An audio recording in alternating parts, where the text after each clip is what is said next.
estamos de vuelta.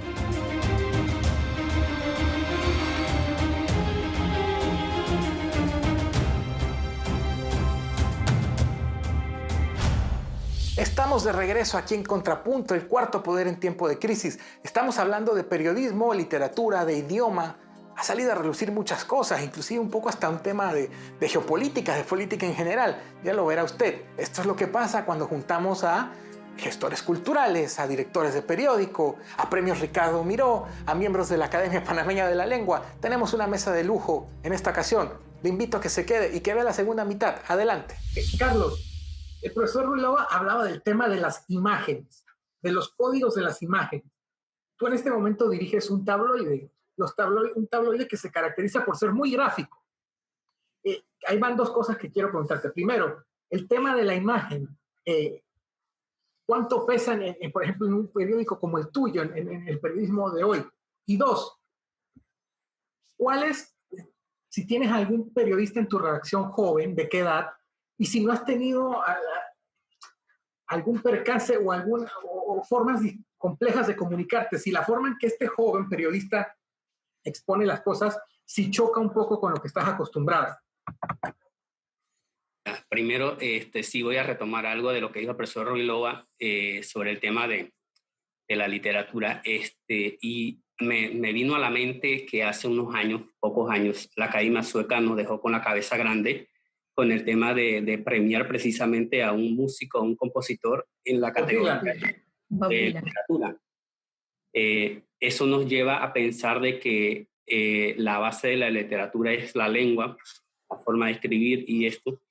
Y la forma de transmitir eso puede ser notas musicales, puede ser periódico, puede ser voz, pueden ser muchos mecanismos. Sobre lo que dices, Chema, sobre el tema de el nuevo, respondiéndote a la última pregunta, sobre los nuevos códigos de los jóvenes periodistas, digamos que lo logro entender bien porque como es el mismo código que se habla en las plataformas digitales y en la web, y de hecho los que recorremos, digamos que los diversos puntos del país, entendemos cómo están hablando los jóvenes, entendemos cómo se comunican, entendemos no a mucha profundidad, digamos que sus gustos por la música, su gusto por ciertas plataformas, pero no es una barrera que nos impide, digamos que esto. Sobre el papel de la imagen en un tabloide, nosotros es muy fuerte la presencia de las imágenes en los tabloides. Esa diferencia yo la he querido ir disminuyendo un poco, cosa que pese más, que haya un equilibrio entre el valor del texto versus la fotografía, que no sea un desbalance que es pura fotografía y cuando el lector va a leer el texto, sea un texto de muy, muy baja calidad. Nosotros acompañamos también los textos más elaborados, precisamente por el tema de una ilustración, así como hacían las revistas de antes, que hacían las ilustraciones cuando era muy difícil conseguir imágenes. Entonces nosotros lo que hacemos es recrear un poco el texto y llevarlo a imagen.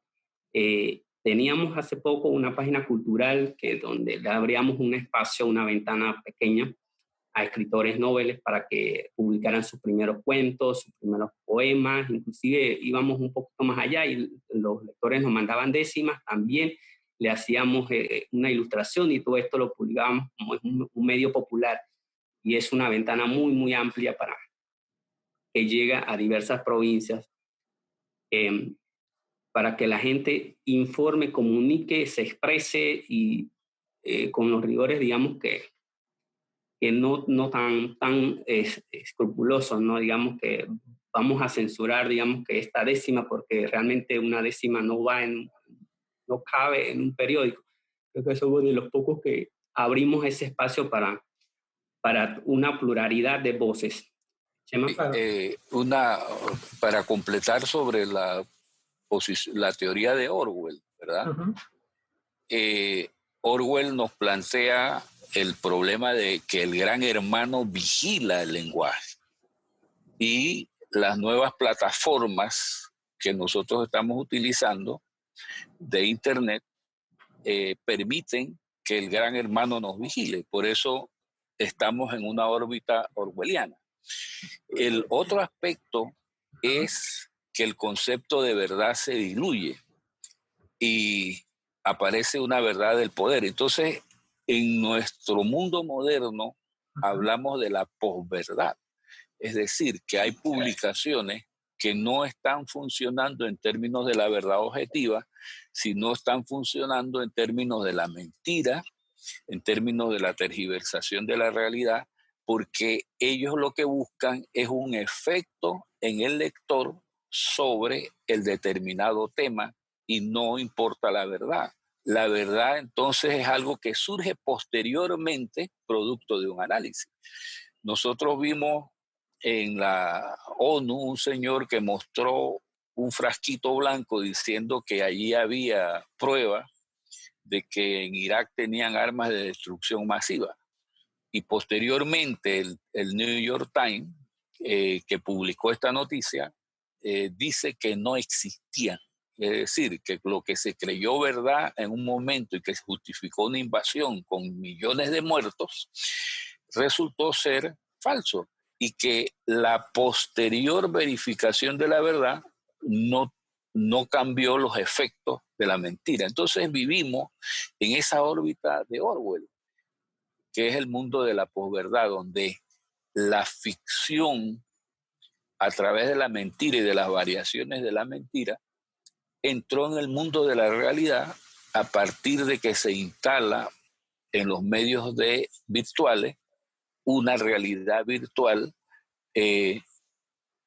tecnológica en función de las necesidades políticas o en función de cuestiones que no que no están basadas en la verdad, como era en el periodismo anterior. Entonces, cuando el maestro Justo nos dice que hay una revolución y que nosotros en esa revolución tenemos que volver a reconsiderar nuestros códigos y reconsiderar nuestra interpretación.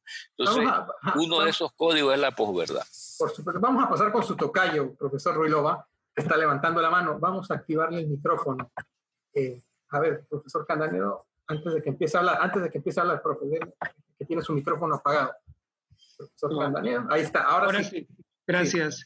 No, para abonar a lo que dice mi tocayo Ruilova, hoy justamente la Unión Europea se ha referido al tema de la desinformación. Y solo un punto. La declaración del presidente Trump, donde apareció tomando cloro, implicó que en un país de Europa, no sé, no estoy claro, no sé si es Alemania o Italia, ahora en este momento no recuerdo, hubo 15% de casos, más de lo habitual, de gente que se accidentó con cloro. Entonces, la Unión Europea está llamando la atención de ese tipo de cuestiones. O sea, no hay es más, el asesor epidemiológico de la Casa Blanca hacía con la cabeza que no tomen cloro para combatir el COVID. Sin embargo, lo dijo el presidente de Estados Unidos. O sea que eso tuvo una influencia adicional. Y hablando de lo que dice tocayo Ruilova, es uno de los padres de la posverdad. Gracias. Embajadora, usted ha sido parte de un gabinete, usted sabe cómo están en un ministerio, y ¿por qué le menciono esto? La inmediatez, ¿facilita la mentira o facilita la verdad? ¿Y a qué me refiero? Al estar constantemente informando cosas que se van dando en el momento, pues a veces cambian. Y a veces lo que en un momento podía parecer cierto, después se hace mentira. Por ahí va mi pregunta. Sí, yo te comprendo. Acuérdate que salí de un gabinete hace 20 años y que no había el auge de las redes sociales. Como decía Humberto Eco, como escribió, que las redes sociales le dan el permiso a una legión de idiotas a decir lo que les viene, lo primero que le viene a la cabeza, ¿no? Definitivamente que en cuanto a ser funcionario y a buscar la noticia de parte de los periodistas, siempre se trata pues de condicionar un poco la respuesta. A veces mucho de que la gente empieza a decir que está sacada de contexto o que lo de contexto. Realmente eso es un poco delicado tanto para el funcionario como para el periodista, ¿no? Tiene que ser muy cuidadoso en lo que va a preguntar, y el funcionario también tiene que estar tiene que ser suficientemente responsable en lo que va a contestar. Yo también quería abonar en lo que estaba diciendo el maestro Arroyo, en relación a los textos, y también creo que Rafa lo dijo, los textos de escritores que también ejercen el periodismo. Uno puede ver la diferencia por ejemplo, en Pérez Reverte o en el mismo Gabo o hasta en Vargas Llosa, que los textos de ellos que publican bueno, ya Gabo no, pero con cierta regularidad, no son ni remotamente cercanos, son buenos todos, pero son ni remotamente cercanos a lo que es literatura. O sea, ellos han sabido diferenciar el texto literario de la crónica o el artículo de opinión o de comentarios, ¿no? Y en el caso de Vargas Llosa es muy marcado, pues, su inclinación o su ideología. En el caso de Pérez Reverte es realmente abismal la forma en que él se refiere en sus artículos semanales, que tiene ya más de 20 años de publicarlos, el lenguaje que usa versus las novelas, cómo las construye, ¿no? Por supuesto. No, justo. El tema de la imagen. Hoy en día la gente a veces, si no tiene una imagen, no comprende los conceptos o no comprende las cosas. Usted que es tan cuidadoso con el idioma, ¿no le ha llegado a pasar que cuando le escribe a alguien, por más bien redactado que esté el mensaje, la gente no lo entiende? ¿No le ha llegado a ocurrir?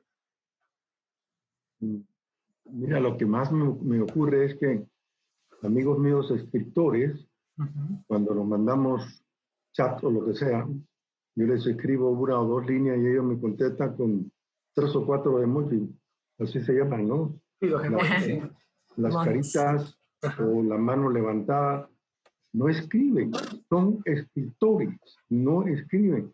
Buscan inmediatamente el cuadrito este con las caritas reídas o sonreídas. Y con eso, o el dedo. El dedo, estoy de acuerdo, lo que sea. Y con eso me dicen a veces hasta millones de verdades más de lo que pudieran decirme por escrito. Así que yo los comprendo. Yo no los utilizo porque no lo sé. Sinceramente me enredo al momento de buscar uno y escribo. Yo insisto en que estamos viviendo una revolución que todavía no podemos captar. Es como el que está nadando dentro de un océano turbulento y está tratando de nadar, pero no de la cantidad de agua que le está viniendo encima. Entonces, lo tradicional, lo clásico entre la literatura y el periodismo, esto lo tenemos muy claro por lo que acaban de decir, y los ejemplos más obvios son los de Vargas Llosa cuando escribe crónica periodista y cuando escribe literatura. Sí. Yo creo que el único que no hacía distinción entre una y otra fue Cortázar. Cortázar te hacía literatura siempre. Ese fue el caso de Guillermo Sánchez. Guillermo Sánchez jamás fue periodista, escribía en un periódico. Guillermo fue un poeta, un literato toda su vida, a cada momento, incluso cuando estaba en la redacción, fue un literato. Entonces, yo creo que clásicamente nosotros podemos ver la función de la literatura, la función del periodismo, casi que en vivo con estos ejemplos que acaban de traer. Pero me parece que estos son los clásicos, los fácilmente estudiables. El otro es el que nosotros todavía no tenemos la perspectiva suficiente para ver. Así como bien menciona, le han dado un premio Nobel a Bob Dylan, con el cual, dicho sea de paso, estoy totalmente de acuerdo. Pero que causó que Vargas Llosa se dijera unos discursos totalmente en contra de Bob Dylan. Incendiarios. Él está pensando en lo clásico.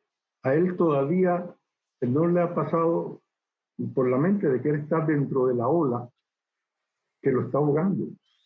Para él existen mundos distintos. Y yo no creo que es así. Yo creo que actualmente la mezcla es tan poderosa que no lo sabemos. Puede que hay un premio Nobel de Twitter, pues. Ahora, Que le den el premio Nobel a Sabina, a Joaquín Sabina. Se lo merece, además. Sí. Cuando nosotros veamos con una cierta perspectiva, no nos tocará a nosotros, claro, nos tocará a nuestros nietos o quién sabe, van a decir, mira, ¿qué discutía esta gente? Si yo no veo la diferencia entre uno y otro, yo puedo escribir mi novela de 1000 páginas o puedo escribir mi línea de un solo párrafo o lo que sea y no tengo ningún problema con ello. El problema somos los que todavía no tenemos la perspectiva para ver en qué mundo está entrando tanto el periodismo como la literatura y todas esas miles de cosas intermedias que, digo, tienen todo el derecho a vivir. Una última cosita. Yo recuerdo cuando Hemingway, que era periodista, seguía las reglas del periodismo de decir la verdad, frases cortas, como si fueran una ametralladora. Cuando Hemingway pasó eso a la literatura, ganó el premio Nobel. Y partió siendo un periodista formal, un periodista para el cual lo único que valía era la inmediatez y la verdad. Cosas que no son necesarias para el literato. claro, ahora, bueno, se nos está acabando el tiempo. Quiero pedirles algo. Piensen en 3 ejemplos clásicos que escuchan en los medios o que leen en los medios que no les gusta cómo se maneja el idioma. 3 frases o 3 palabras o 3, que sean 3. Bueno, ya la embajadora mencionó, creo que fue el hubieron. Puede ser también, no sé, el aiga, por ejemplo. 3 de estos casos que son frecuentes o que les rechinan al oído o a los ojos y que deberíamos trabajar en que se mejoraran. Profesor Ruilova, comenzamos con usted. Bueno, ahorita mismo no se me ocurre ninguna frase textual. Okay. Solamente hago alusión a un tipo de discurso que no se explica y que dice las cosas de manera sintética, presumiendo que uno va a entender el mensaje sin los referentes. Entonces... La falta de contexto, dice usted. Ajá, por eso es que yo digo que el panameño no sabe explicarse. Okay. Y asume que porque él lo dijo ya lo entendimos todo. Okay. Entonces ese sería mi... ¿Y pasa en los medios? Pasa en todo. Ok, perfecto, ese es un ejemplo. Carlos, cuando tú estás revisando algún texto, ¿qué son las dificultades que más te encuentras? Chema, un poquito antes voy a referirme a algo que decía don Justo Arroyo. Nosotros vemos, digamos que Guillermo Sánchez Borbón, cuando hacía sus columnas periodísticas, nunca se imaginaba en hacer literatura. Pero ahora que uno relee las memorias de Guillermo Sánchez Borbón, se pueden leer a manera de cuentos, microcuentos de 2, 3 y pocos párrafos, 1 o 2 o 3 párrafos, y son cuentos geniales que estoy seguro, bueno, ya Guillermo Sánchez no está con nosotros, pero estoy seguro que Guillermo nunca se propuso crear ese tipo de literatura así en bullets. Y son geniales porque abarcan todo la temática, tanto de Bocas del Toro como la lucha que tenía acá en su edad y todo lo demás. Refiriéndote a las palabras, digamos que cuando uno edita, yo diría que tenemos que empezar por jubilar un poco de palabras. Y dentro de ese lote de palabras que hay que jubilar, yo pondría la palabra dijo, y el profesor Candanedo me lo va a valorar, que ya esa palabra está jubilada y sigue trabajando tiempo extra. Hay que trabajar en otras formas de comunicar. Okay. Adelante. Ok, por supuesto. Embajadora, usted, bueno, ya mencionó un caso, pero ¿tendrá algún otro que nos pueda compartir? Bueno, yo en esto de la práctica, prácticamente la costumbre que nos ha dado a todos para las 6 de la tarde estar escuchando las noticias para saber lo de los casos, Claro. eso ha sido la práctica en los últimos 100 días, yo creo. Han resurgido unos nuevos verbos, ¿no? Que es direccionar, por ejemplo, que debería decirse dirigir, ¿no? Uh-huh. Es sanitizar, que debería ser desinfectar, ¿no? Inclusive hubo por ahí un chiste que decía que estaban satanizados, ¿no? En vez de sanitizados. Ah, sí. Aperturar también es otra de las, creo, ¿no? No soy experta no soy profesora de español, pero me parece que eso me rechina cuando lo escucho y también cuando lo leo. Ok.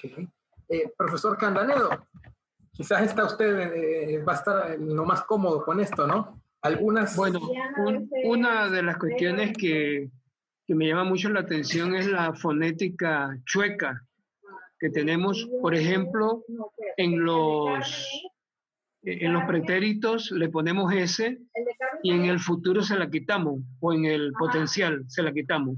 Mencionaste. Ajá, ok. Mencionaste. Y cuando lo dice en otro tiempo, allí en ese caso se la quita cuando sí, que la pase. Y así. Y bueno, creo que lo que gana, lo que es innecesario, creo que el 95% de los casos lo que es ñapa. Y aparte de esto, tenemos los adverbios en mente. O sea, hay gente que no puede vivir si no tiene la muletilla del adverbio en mente, cuando lo podría decir de otra manera. Y lo que decía Carlos de la palabra, dijo. Ah, por supuesto, pobreza idiomática. Ayer me escribió una señora, dice, el profesor le calificó mal a la muchacha porque dijo organizar la organización. Le dije, pero bueno, busque otro verbo, busque otro sustantivo. Entonces, igual, la pobreza idiomática se manifiesta utilizando el mismo grupo de verbos que lo han terminado quitándole la semántica, porque ya dijo, casi que no es dijo. Claro.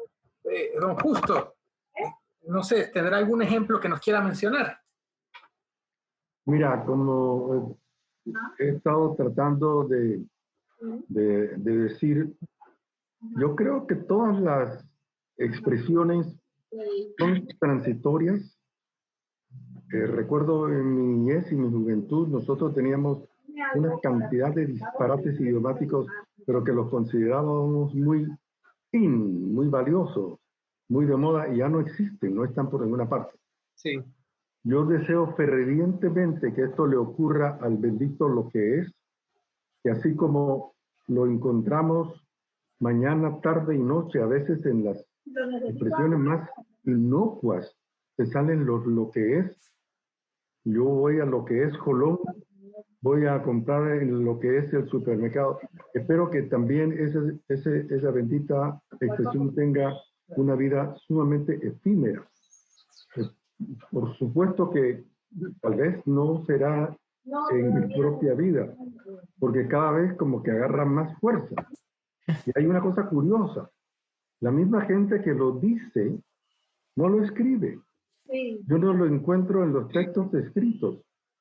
Cuando ellos escriben voy al supermercado, escriben voy al supermercado. Pero cuando hablan dicen voy a lo que es el supermercado. Sí. O sea, aquí hay una cuestión en donde el individuo cree, piensa, ese es lo que es, le da una especie de fuerza psicológica contra el otro, de modo que agarra valor. Es muy fuerte eso en el teléfono, por ejemplo. En el anonimato del teléfono, usted llama a una empresa, lo que sea, y le dice, usted quiere lo que es una cuenta. Y ese individuo, si tuviera que escribirlo, no utilizaría la línea. De modo que todo esto es muy interesante, pero no deja de ser chocante, pero de manera terrible, escucharlo. Nada más. Se nos acabó el tiempo. Qué lástima. Sí, la verdad que sí. Yo les agradezco mucho que hayan estado con nosotros acá en Contrapunto. Ha sido un honor y un gusto. Y bueno, espero que nos podamos encontrar en una mejor ocasión, ya sin estas circunstancias y sin esta realidad, ¿no?, que estamos viviendo. Se los agradezco muchísimo, muchísimo y les deseo una excelente jornada. Daniela. Cuenta con nosotros. Saludos a todos. Jóvenes. Sí, encantado. Saludos a todos. Verlos. Y cuídense. Se nos acabó el tiempo. Le agradezco mucho a nuestros invitados: Rafael Candanedo, Mariela Sagel, Justo Arroyo, Rafael Ruilova, Carlos Atencio. Grandes figuras que abrieron un espacio en la agenda para estar con nosotros. Espero que usted también haya disfrutado esta conversación, esta charla sobre periodismo, literatura, idioma, en fin, tantas cosas que salieron a relucir. Nos tenemos que ir. Yo soy José María Torrijos Legaspi. Le deseo una excelente noche. Lo invito a que se quede viendo la programación de SER TV y será hasta una próxima ocasión aquí en Contrapunto, el cuarto poder en tiempo de crisis.